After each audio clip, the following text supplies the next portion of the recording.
the Notre Dame choir, everybody.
Okay. So we are going to start to essentially wind down.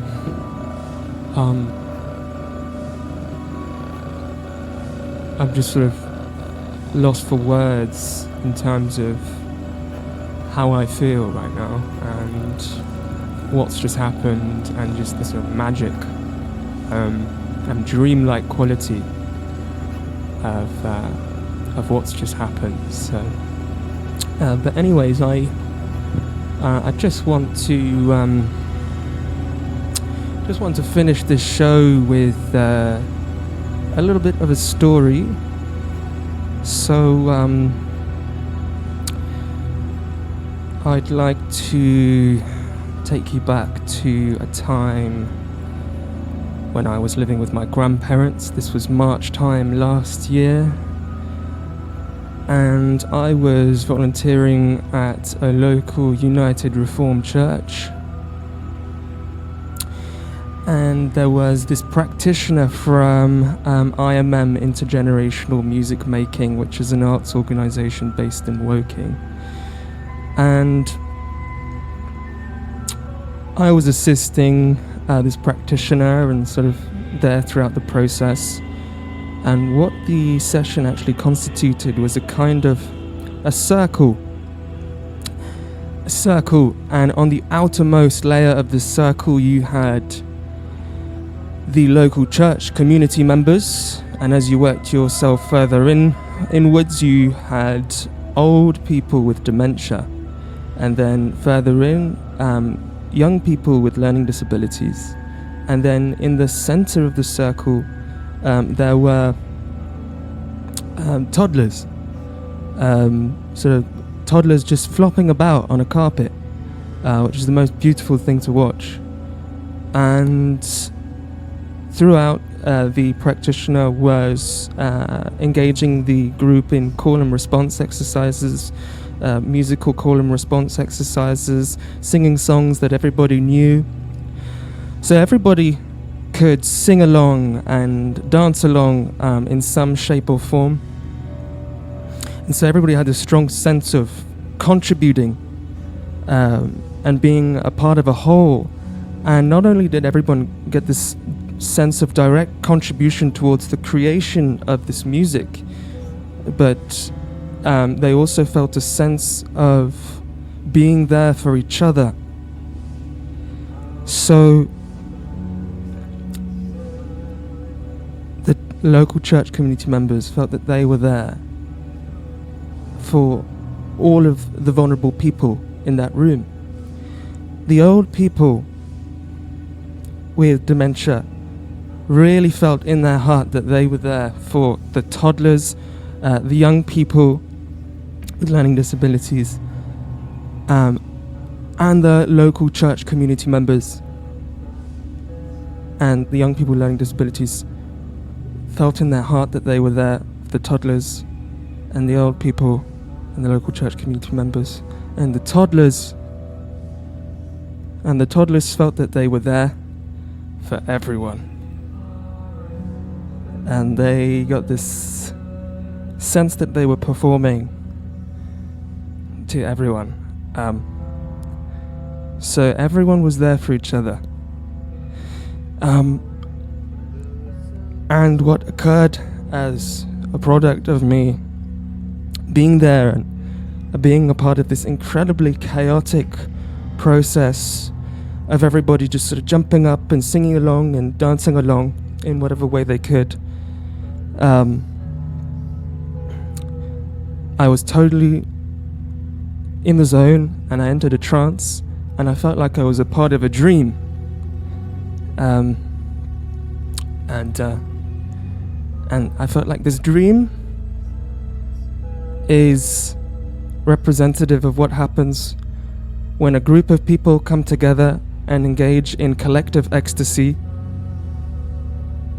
and are dancing together, singing together, dancing and singing for each other. So this radio show is dedicated to that dream. So I hope that in future shows and that in future opportunities where I'm performing my music to you, that we can dance ourselves into that dream. So I'd like to thank Chris Kanski for being a beautiful, beautiful mover and excellent creative companion and friend.